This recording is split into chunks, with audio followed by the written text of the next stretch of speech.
Hello and welcome to the Modern Coaching Method podcast. I'm your host, Dr. Terri Levine. Today we're going to talk about how to make the most of you giving a talk. And this is a really, really important way for you to get new client family members and prospects. And I will tell you that I've been using this in my business for, 40 something years. And it's incredibly profitable, and my client family members use this strategy as well.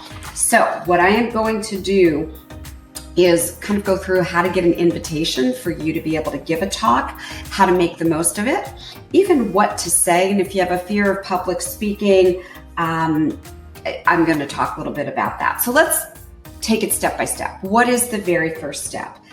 I want you to make a list of all of the organizations, groups, businesses where you'd like to give talks, online and or offline. It can be generated by looking at websites, looking at conferences, summits, groups that are having meetings, meetups, Facebook communities, LinkedIn communities, any method you can creatively think of. Once you have a list, that's your first action. Don't forget, here at the Modern Coaching Method, short and sweet, implement, take action, make more money. Then you start contacting the groups and asking, who is the person in charge of speaking engagement? By the way, if it's a business, that person, in my experience, is typically human resources. Step 2, then you connect with the person who is in charge. Now, I recommend doing this by phone, not by email, which doesn't have high deliverability. Make a quick call, and I also send a letter. I use snail mail. It really, really works. I notice what kind of topics they're looking for, and I have a few topics in mind that I present to them that I could speak on, topics that I think they'd be interested in. As a point of interest, the topic is never going to be, like in my case, business consulting or life coaching or health consulting, whatever it is that you do.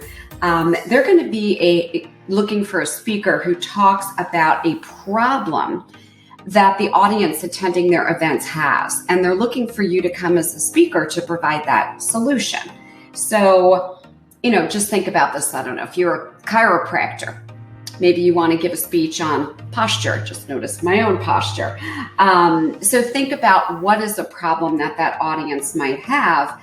And your talk is always going to be of the highest benefit to the audience, right? It's not an infomercial. It's not a pitch. Step 3. So what do? You got there. You got booked online or offline.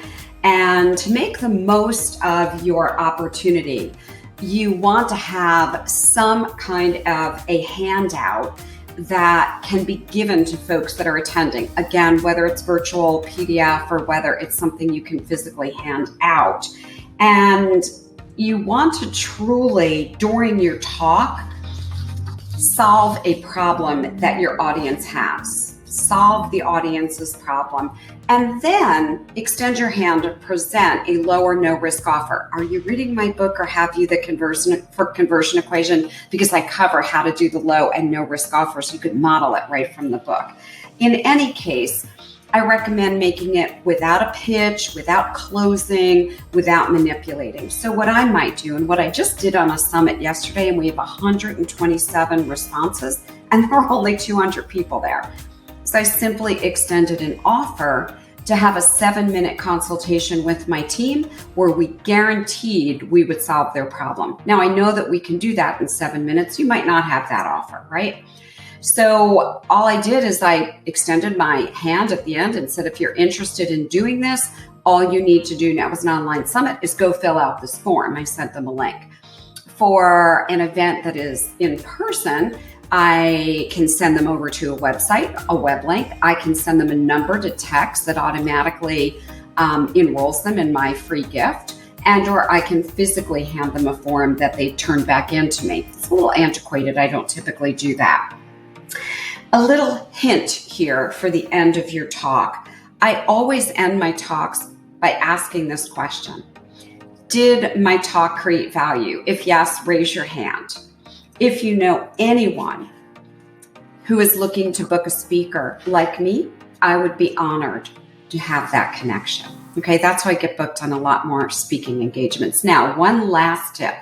If you have not listened to episodes 31, 32, and 33 that cover your coaching journey, they're essential. Subscribe to the Modern Coaching Method and then go listen to 31, 32, and 33. And by the way, go implement what I taught.